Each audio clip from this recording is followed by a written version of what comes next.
Welcome to the LSEG Sustainable Growth Podcast. I'm Kisa Shreen.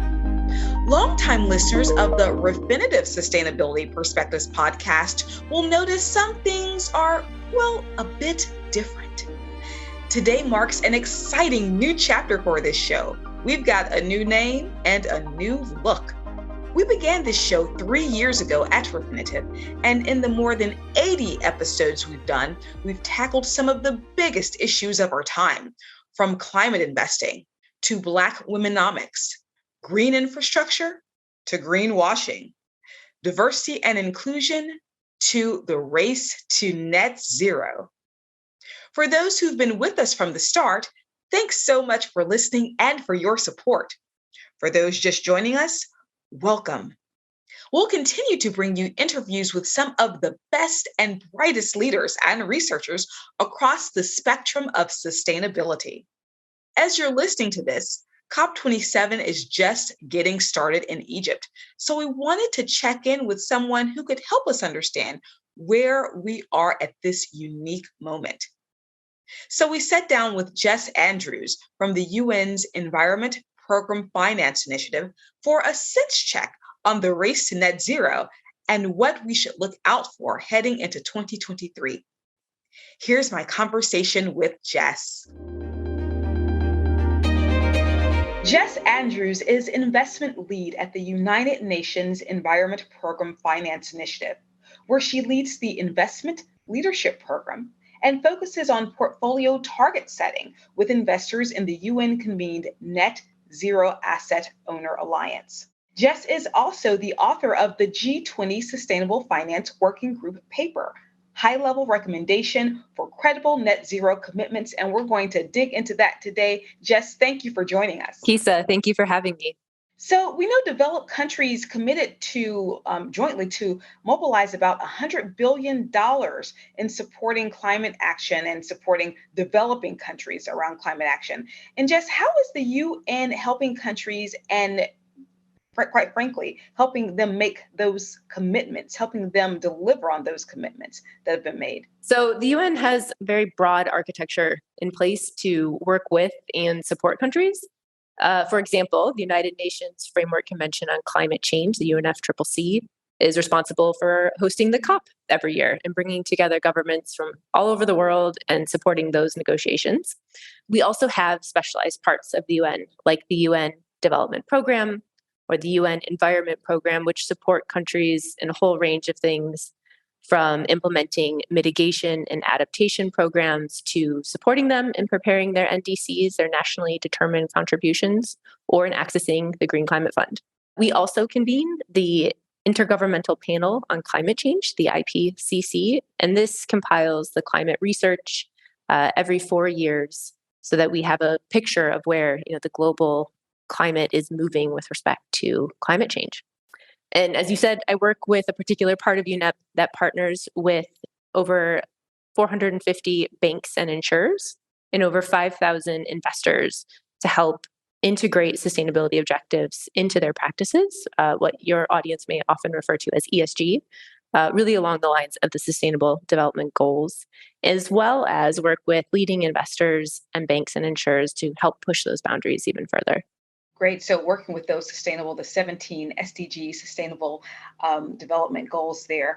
Also, want to hear a bit more about your work with the Net Zero Asset Owner Alliance. So what goes into that and what are the desired outcomes? Yes. So the Net Zero Asset Owner Alliance is an example of that last item, where we're working with a small but leading group of investors who've committed to make their portfolios net zero by 2050.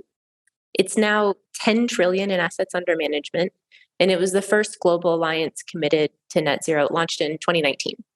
Since then, though, we've established an alliance for banks and one for insurers, all of which have a few things in common. And this was also followed by a number of alliances for other parts of the financial system, like stock exchanges, financial service providers, asset managers. But in our alliances, we really focus on a few key things. And that's also what you mentioned that I focus on. This is setting and establishing concrete and ambitious targets in line with no low overshoot IPCC scenarios, This means that they are setting targets that comply with the climate science, and we're bringing that forward so that we're not waiting for action in 2050. We're asking them to set targets in 2025 and in 2030. So bringing this forward and checking progress at those milestones.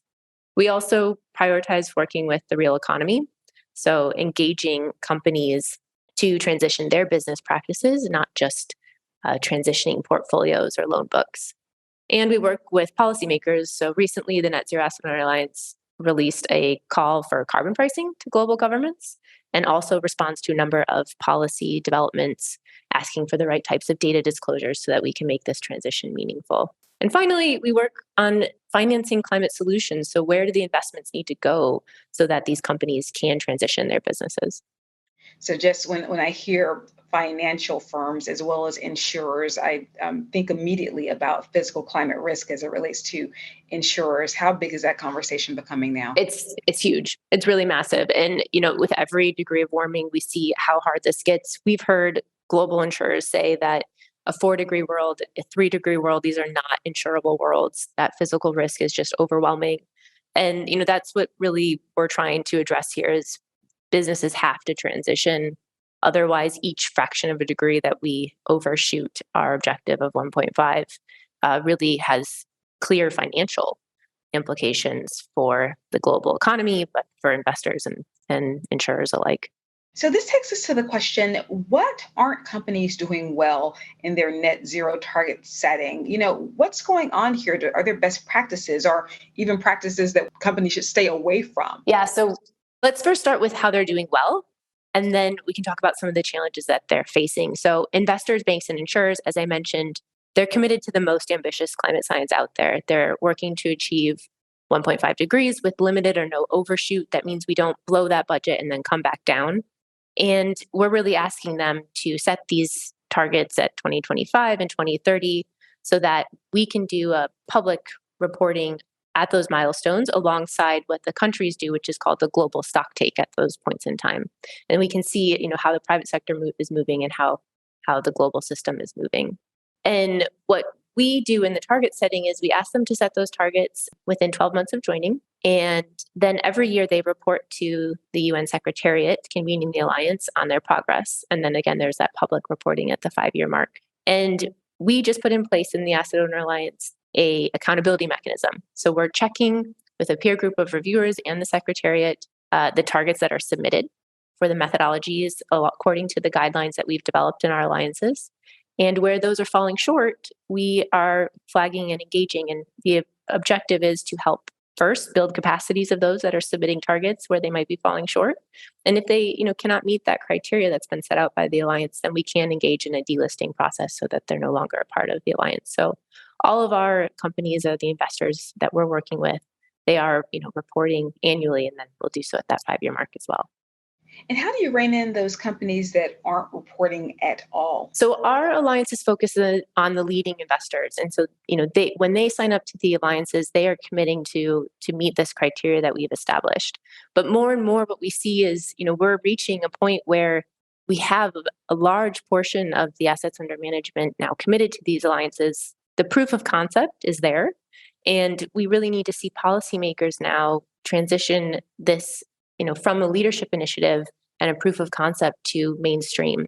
And we're starting to see that take place. We have another project, the Legal Framework for Impact, where we're engaging with financial systems change to help establish the appropriate policy environment. We're calling for it in these alliances. But for those investors, banks, and insurers who haven't signed up to these net zero alliances, haven't made this commitment to report, we're needing to see that come through regulation and policy change. And then we're seeing that happen a lot more on real economy companies as well.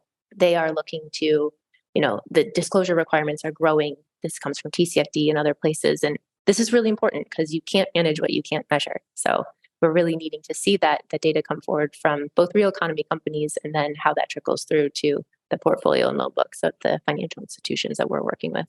Great. Now let's talk about how this plays out. We're talking about the country's commitments. We're talking about, policymakers transitioning this into mainstream. Can we take a view at what you're doing here with the Net Zero Asset Owner Alliance and talk a bit about how this plays out for some of the folks in the developing countries, how this plays out in terms of living situations, of migration situations, whether it be food or water? Can we give a practical view in terms of how this is impacting people? Last week, actually, the UN Environment Program released the emissions gap report, and this is something we release every year.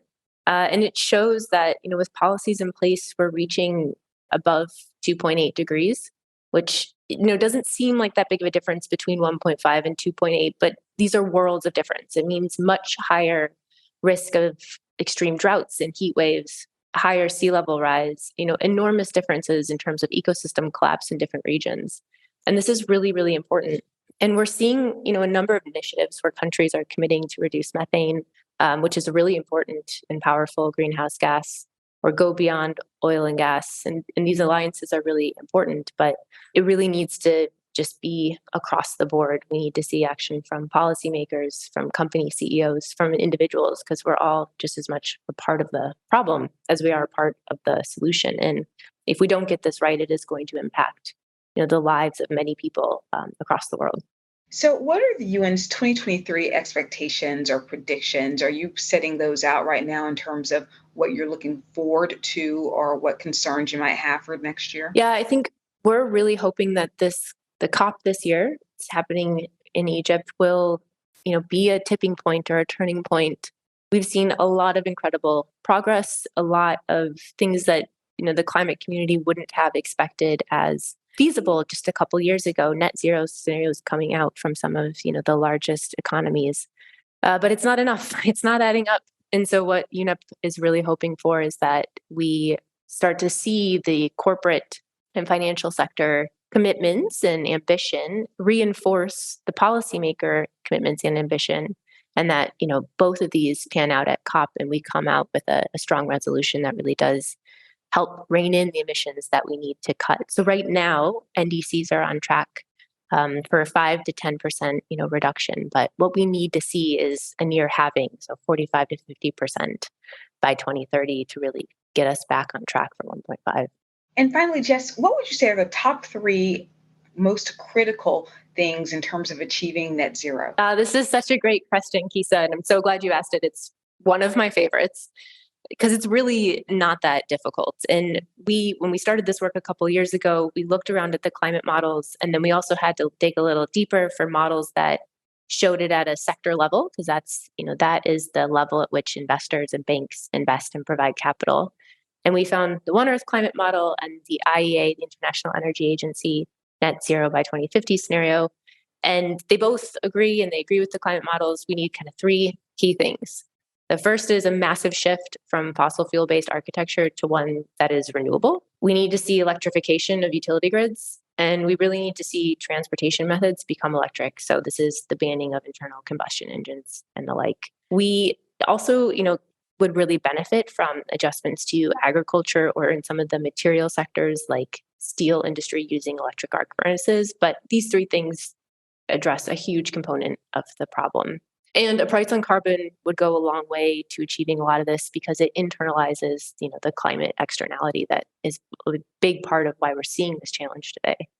So yeah, for me, I think what we really need to see is just policymakers, corporate CEOs, individuals, all really work to address the way that we consume our behaviors, because each step, how your and my pensions are invested, Kisa, all of this really, trickles both up and down. That's where we really need to meet in the middle so that we can hopefully see some of these big changes taking place in our economy. Wow, so corporations, policymakers, and individuals can help drive the shift to renewables, can help with the electrification uptake, and can help us get there with the price on carbon. Jess, thank you so much for this information. Jess Andrews, thank you for joining. Thank you. That's it for this week's episode of the LSEG Sustainable Growth Podcast. If you're not already following us, give us a follow and rate us on Spotify, Apple Podcasts, or wherever you get your podcasts. If you have questions, comments, or someone you want us to talk to next, drop us a line at fmt@lseg.com. Today's show was produced by Lauren Riley and Joel Lehman. Production and engineering by Russ Goldsmith and Leon Rachinsky-Gorman at Ordeer Communications. Special thanks to Claire Cheap, Oliver Mann, and Rohan Shams. I'm Kisa Shreen. Thanks for listening, and we'll see you next week.